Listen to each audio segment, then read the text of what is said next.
Hey, what is going on, guys? Welcome back. Beaker here, and we are going to recap this war right now. This is with Taiwan Ballers. It's a pretty good war. We did really well, but weren't able to win. We lost by 1 star, which is okay. In high-level wars, sometimes you just can't get enough 3 stars. They did really well. So we're going to check out some of the best raids from this war. Also, we're going to have some of the best raids are going to be over on a friend and fellow YouTuber, Clash with Ash. They're going to be on his channel. I will put a link in the description below. He was a visitor during this war, so we said, hey, why don't you throw some of the raids on your channel, because there were just so many. So let's check out the first one here.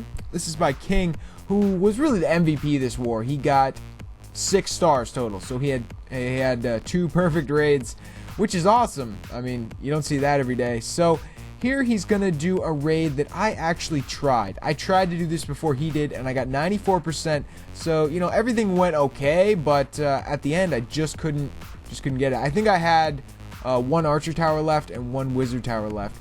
So it happens. You know, you kind of learn from seeing those raids. It kind of probably helped King get an idea of what he needed to do, and he is doing things differently. He's actually holding back his king. You'll notice. I don't know if you guys noticed. I didn't notice it first. I'm like, what, is he raiding without a king? No, he's not. He's saving his king. So he is going to be able to take out the clan castle, the archer queen, and well, he already took out 1 air defense. He's going to be able to do that all with just those 2 golems and his archer queen. So he's relying heavily on the royal cloak right now, but that worked perfectly. Now he's pretty much done with the queen. He's going to drop his king over on the side here that still has an air defense, and hopefully that king will take out the 2nd air defense, leaving him with only 2, which is crazy. He still does have 2 infernos though, but he has 2 free spells, so it should be okay. So this is an important part of the start of a Lavaloon raid, guys. You want to go in pretty heavy. You'll notice he has about a dozen balloons in there. That's to get a decent sized pack of balloons in the center. You'll notice I try to do this when I do this army.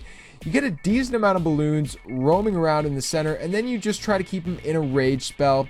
You try to keep the infernos frozen, and hopefully you'll get a 3-star. There's of course a lot more to it, and I'm going to talk about it in the next few videos I do. We're going to do a few strategy guides about this army. You'll see King kind of went early on the free spell there, but he should be okay. Look at all the health on these balloons. This is nuts. I mean, most of them are still green. You know, the health bar is still green.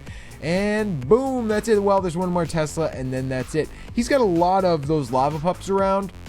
That's a good sign. I've had a few raids like this recently where I had like 3 lava pups. It's like, dude, I can't 3-star with what's essentially like 3 minions. Oh man.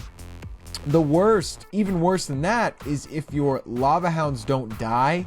Say like only 1 lives. It would be better if it died, because then it would turn into, you know, whatever, 8 or 10 lava pups. But if they don't die, they do no damage and they're completely worthless. So there we go. The balloons KO that last storage and we get the 3-star. Nice job, KDP. Really killed it. As I said, 6 stars this war. If you want to see his other raid, which was on a much higher level base, but he did kind of the same thing, check that out on Clash with Ash. I will leave a link in the description below. Now let's go check another great raid, a similar style raid on one of my clanmates. I think it was number 12 or 13 right here. So let's see what happened here. Jiri is a longtime Unity Elite member, and he has a good base. You know, he's max defenses. None of these bases are easy to 3-star. But right away, I can tell Jiri's problem here. This top section has 2 air defenses easily gotten to, and the archer queen. So yeah, right away you can tell this is total lava hound bait, because basically just because that archer queen is off to the side. Let that be a warning to you guys. If you're up against a serious Townhall 10 war clan, they're gonna do this to you. So you've got to get your archer queen. You know, it doesn't have to be smack dead in the center, but it should be in the core. It should be hard to do that to. Then you want your air defenses evenly spread out. You don't want them close together like these 2 were. I mean, his archer queen could have potentially gotten 2 there. She only got 1, but anyway. Now we're moving on. He's going after the air defenses. Nice use of spells here. You'll notice he's being very slow and steady with the spells. Looks like he's definitely used this army before. He's got his balloons. Oh, that was a nice move. So he kind of threw down two groups at the same time on the top left and the bottom left. And that allowed a lot of those balloons to go into the core. Instead of sort of circling around the outside, they sort of broke that chain. Like if you were raiding a hog base, you would break the defense chain. He kind of did that, and balloons were able to soar through the middle. Now they're in a big pack again. We've got a ton of lava pups everywhere. They're helping out a lot. There's actually a lava hound alive still. Wow. So excellent executed raid here. Looks like he will narrowly get the 3-star, but I think he's gonna get it. It's a tough spot when you get in this spot right here, because the lava hound doesn't really do anything. As I was just saying, you know, the lava hound doesn't do much damage until they die and turn into the lava pups, and then they'll help out. But oh, nice. Now that lava hound's distracting. That was perfect. So this was a really, really, really close raid. I mean, this almost wasn't a 3-star.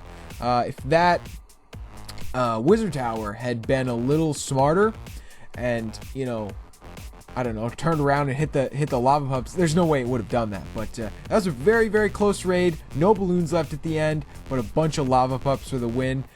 Wow, look at that. 5 lava hounds. Okay, so he didn't use any golems in that raid because Jiri's Archer Queen was so close to the outside. Come on, Jiri. Yeah, I'm actually going to show some raids in, as I was saying, the next video I do is also going to be about this strategy. It's going to be more in-depth talking about the strategy, but there were some raids in the war after this where we actually were able to do this to some other clans because they had their Archer Queen almost outside the base. And it's like, don't do that, guys. We're going to 3-star you. Put your Infernos on multi and get your Archer Queen and Clan Castle right in the middle. That will help against this strategy. Now, as I said, we'll talk a lot more about that in the future, but for now, just follow those few tips. You should be okay. Alright, guys. I think that's it for today. Again, check out Clash with Ash. He's got a great channel. He's a really great player, and he's got a nice channel. And so we're doing a collaboration. There's some of the great raids from this war over on his channel, so check it out. Alright, guys, thank you so much for watching. I really appreciate it. I had fun showing you guys this war, and I'll see you tomorrow for our next video. Peace!